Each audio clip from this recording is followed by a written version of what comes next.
My wife said, "You're not the man I married." He had ambition. So I became ambitious again, just not for her. I started the business, got the body, bought the car, all after I filed. Her breakdown when she saw my new life on LinkedIn. I, 36 male, was sitting at our kitchen table when Vanessa, 34, said the words that ended our 8-year marriage. Not the divorce papers I filed 3 weeks later.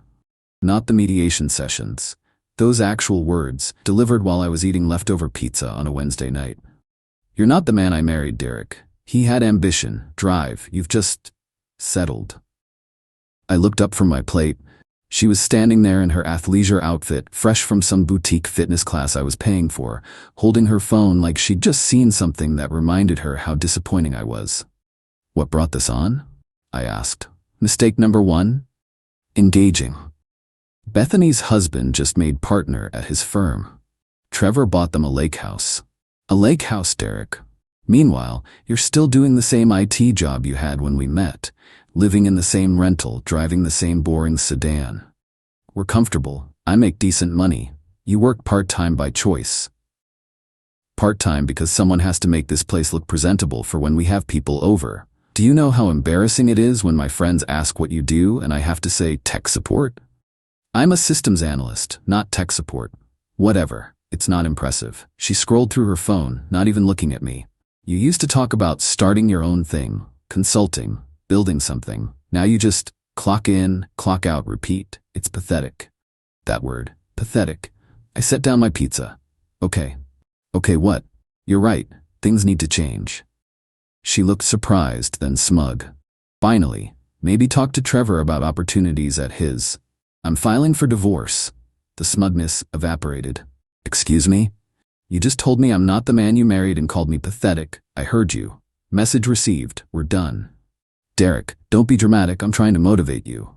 By insulting me? Nah, I'm good. I'll have my lawyer send the papers next week. I stood up, threw my plate in the sink, and went to the spare bedroom. Slept there that night. Best sleep I'd had in months, Tibaha. Here's the thing nobody tells you about rock bottom. It's actually a great foundation to build from. I filed that Friday. Used an online service, kept it simple. No kids, no shared assets really, except some furniture. The rental lease was month to month under my name. I made $90K, she pulled maybe $18K from her interior design consulting, which was basically helping her friends pick throw pillows. Vanessa's reaction? Disbelief, then anger, then this weird confidence that I'd changed my mind. She moved to her friend Bethany's place temporarily and started posting cryptic Instagram stories about toxic people and choosing yourself. Cool, I chose myself too. Week 1 post-filing. Reached out to 3 former colleagues who'd been bugging me for years to do freelance security audits. Hey, still need help with that compliance project? All 3 said yes. Suddenly I had weekend work at $150 per hour. Week 2, signed up for a gym. Not some boutique place, just a regular gym with weights and treadmills. Started going at 5:30 a.m. before work. Nothing crazy, just showing up consistently.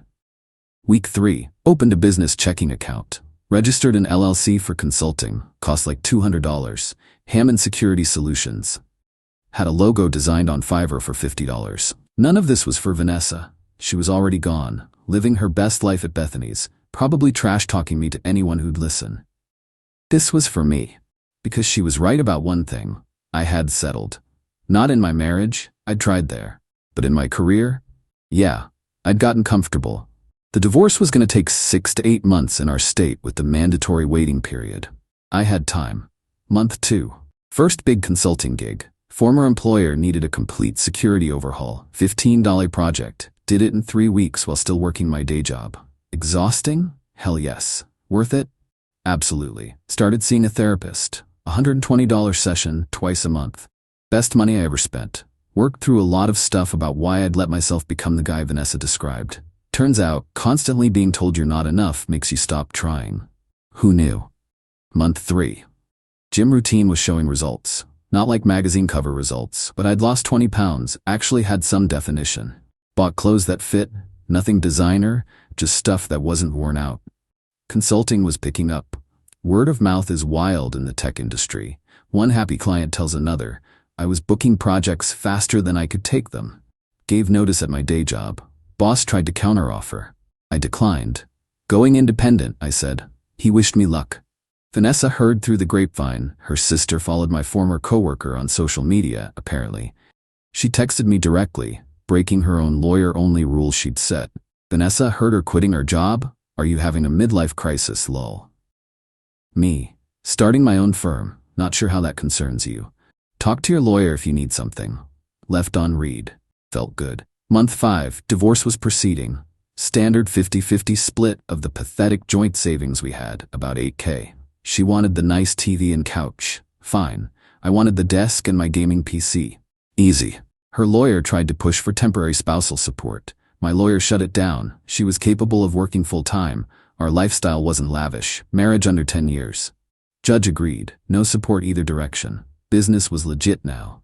I'd cleared $60K in 5 months of freelance work on top of my salary before I quit. Once I went full-time consulting, revenue jumped. March alone, I invoiced $23K. Finally hired an accountant because I had no idea what I was doing with quarterly taxes. Bought a car. Nothing insane, but not boring. A year-old Audi A4.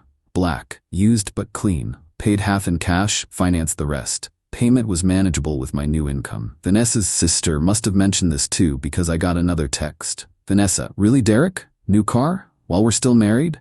My lawyer will hear about this. Me, I'm allowed to make purchases with my income. Your lawyer already knows. Mine has all the documentation. Bought it outright from my consulting money, separate from marital assets. This is bullshit. You had money this whole time and kept us living like peasants? Me, I made this money in the last 5 months, after you left, after you told me I had no ambition. So you can be ambitious, you just chose not to for me? And there it was. The thing she couldn't comprehend. I didn't choose not to be ambitious for her. I stopped being ambitious because of her. Because when you're constantly told you're not enough, you start believing it, you shrink. Me, I became ambitious again when I stopped trying to be enough for someone who'd never be satisfied. Don't contact me outside of lawyer channels again. Blocked her number. Should have done it months ago. Update 1. Divorce finalized last month. 8 months, start to finish. Split was clean. I kept my business, my car, my new apartment. Yeah, moved to a nicer 1-bedroom downtown. She kept her furniture and whatever savings we split. No drama at the final hearing. We barely looked at each other. I thought that was the end. I was wrong. 2 weeks after the divorce was official, I updated my LinkedIn. New profile pic taken by a photographer friend, professional but casual. Updated my job title to Founder and Principal Consultant, Hammond Security Solutions. Added some client wins with permission. Posted about completing a major certification.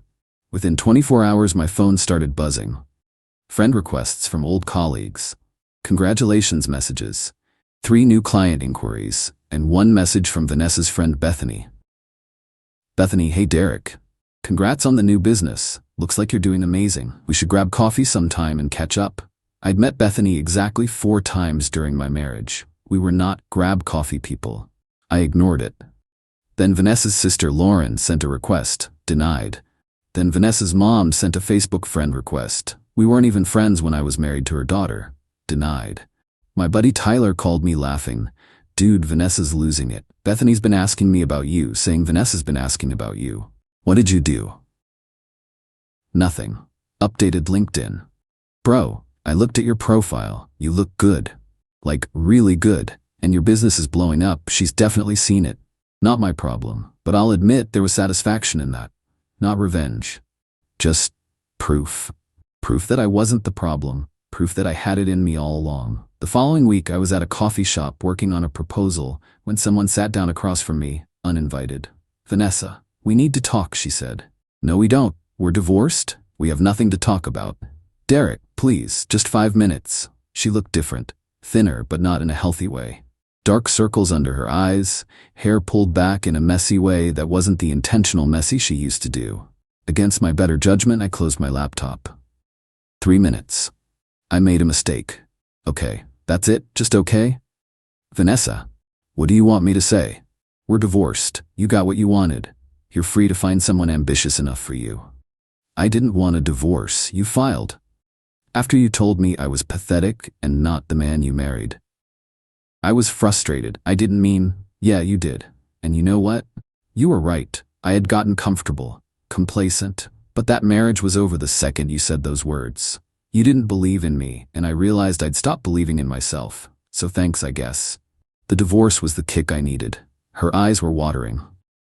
So you're saying you're successful now because we're not together? I'm successful now because I'm not trying to live up to impossible standards, because I'm not being compared to Trevor and his lake house every week, because I'm working for myself, not to impress you. That's not fair. I supported you. I actually laughed. You supported me? Vanessa, you spent 8 years complaining about what I wasn't doing while contributing barely anything financially and criticizing everything I did. I made our house a home. You bought throw pillows with my money and called it interior design.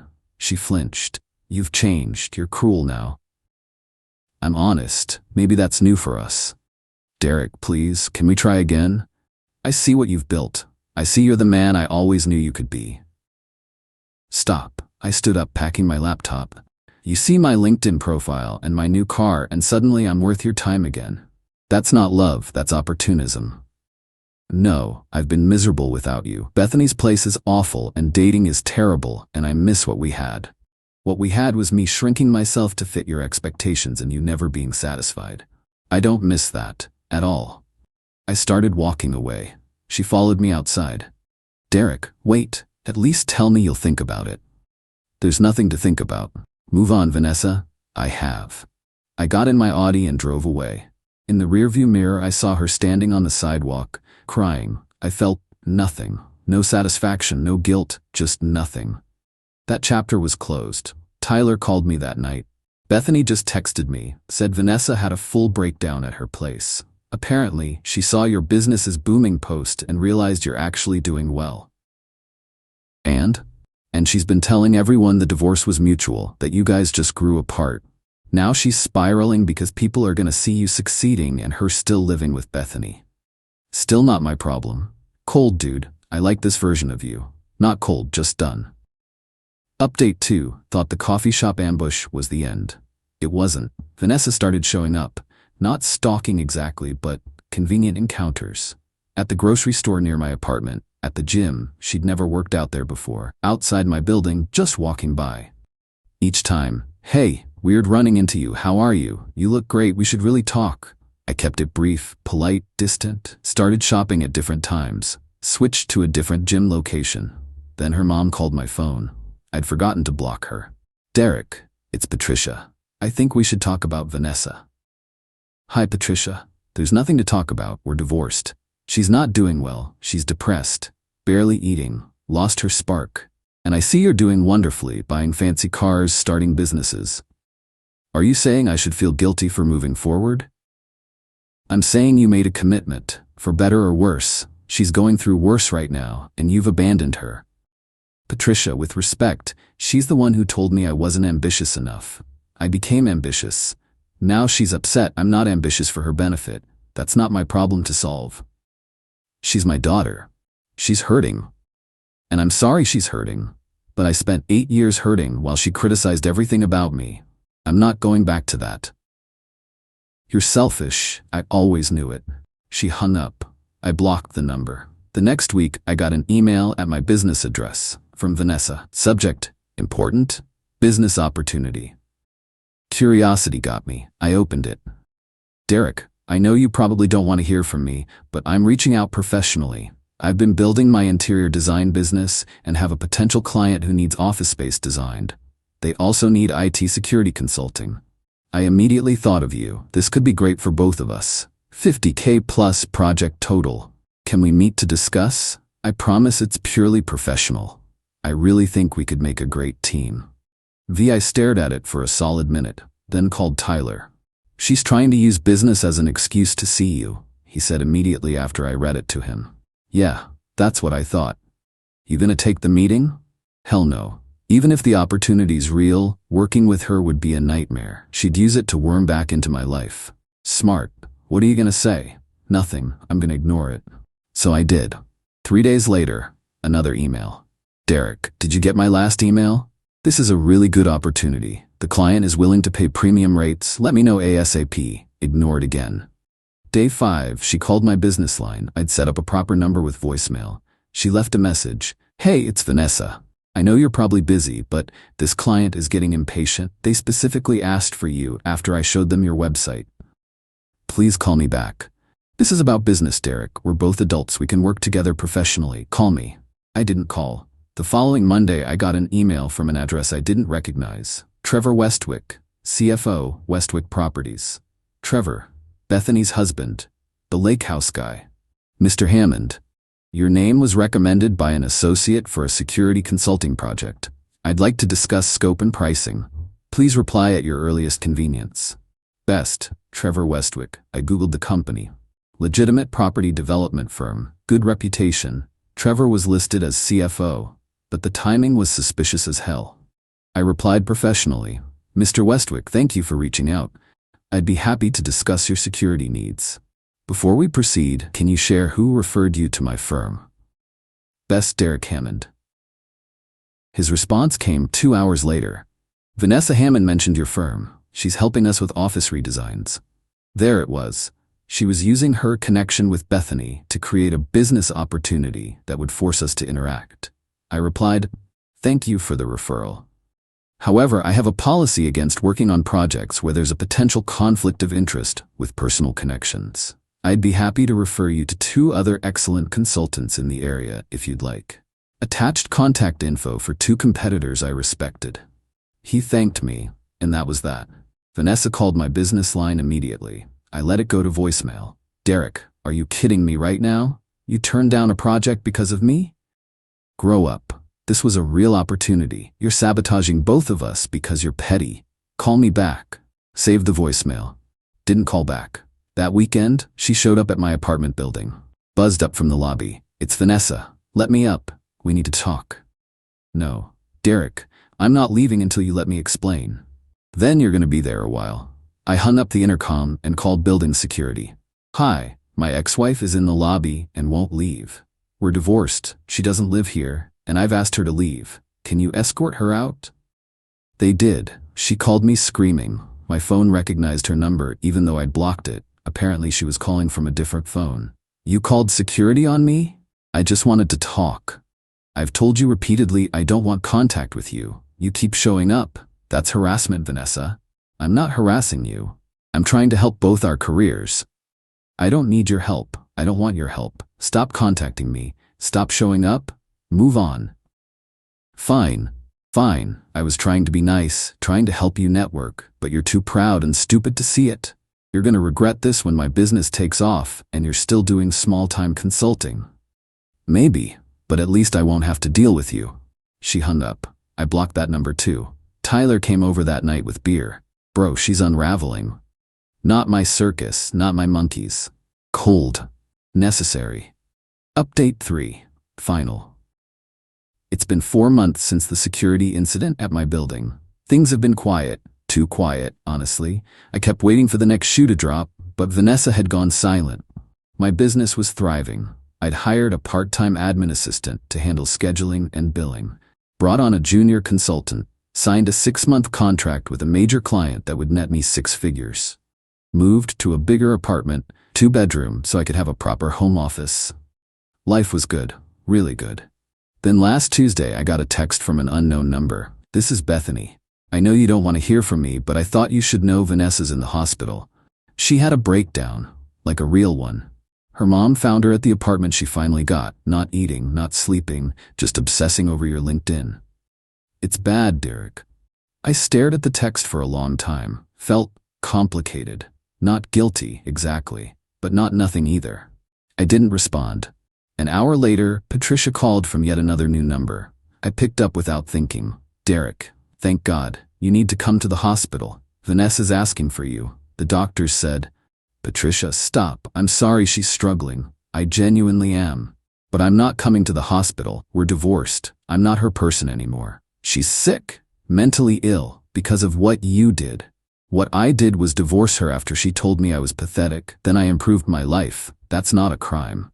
You flaunted it, your fancy car, your business, posting everything online where she could see it. I posted professional updates on LinkedIn. That's not flaunting, that's networking. Patricia, I need you to hear me. Vanessa's mental health is not my responsibility. She has family, friends, professionals. I hope she gets the help she needs, but I cannot be part of her support system. It's not healthy for either of us. You heartless son of a... I hung up. Blocked that number too. Tyler called me later. Bethany told me about Vanessa. You okay? Yeah, I mean, it sucks that she's going through that, but I can't fix her, Tyler. I tried for 8 years to be enough for her, and it was never enough. I'm not going back into that. Good. Just checking. Bethany's been guilt-tripping me to guilt-trip you. Tell Bethany to mind her business. Already did.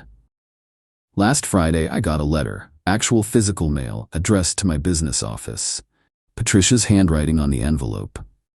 Inside was a 3-page letter about how I'd destroyed her daughter, how the man she met at our wedding would never have been so cruel, how karma would catch up to me, how I'd end up alone and realize too late what I'd lost. The last paragraph. Vanessa is in intensive therapy now. She's on medication. She can barely work. She had to move back home with us because she can't afford her apartment anymore. Meanwhile, you're buying sports cars and living in luxury, built on the back of our family's pain. I hope you're happy with yourself. I wasn't happy about Vanessa's breakdown. I wasn't. Mental health struggles are real and painful, and I wouldn't wish that on anyone, but I also wasn't responsible for it. I wrote one response letter, kept it brief. Patricia, I'm sorry Vanessa is struggling. I hope she gets the help she needs and makes a full recovery. However, I will not accept blame for the consequences of choices she made. She ended our marriage with her words and actions. I moved forward with my life as anyone would after a divorce. I will not be responding to further contact from you or Vanessa. Please respect that boundary. Derek mailed it, then blocked her email for good measure. Yesterday I got a LinkedIn message from Vanessa. She'd created a brand new profile just to message me. The profile had no photo, no job history, just her name. I'm sorry for everything. You deserved better from me. I see that now. I don't expect you to respond. I just needed you to know that I understand why you left, and I don't blame you anymore. I'm working on myself. Really working on it. I hope you're happy. I mean that. You deserve to be happy. I read it twice. It seemed genuine. Growth, maybe? Or manipulation? Hard to tell. I didn't respond, but I didn't block her either. Just archived the message and moved on. Here's the thing about revenge. This wasn't revenge. Revenge would have been deliberately trying to hurt her. Posting things to make her jealous, sabotaging her business, turning people against her. I didn't do any of that. I just lived my life. Became the person I was capable of being. Built the business I'd always wanted to build. Got healthy, bought nice things I could afford. The fact that she couldn't handle seeing me succeed? That wasn't on me. That was her own insecurity, her own regret, her own inability to be happy for someone she once claimed to love. I didn't become successful to spite her. I became successful because I finally stopped letting her opinion define my worth. Last week I signed a lease on a small office space. Real office, not home office. 2 desks, a conference room, my company name on the door. My admin assistant was thrilled. The junior consultant starts full-time next month. I'm dating someone. Natalie. Met her at a networking event. She runs her own marketing firm. We've been out 4 times. She's funny, driven, supportive. When I told her about my ex, she said, "So she didn't see your potential, and now she's mad you found it without her?" That's her loss. Yeah, her loss. I'm not living in luxury like Patricia's letter claimed. I'm living comfortably in a nice apartment with a reliable car and a growing business.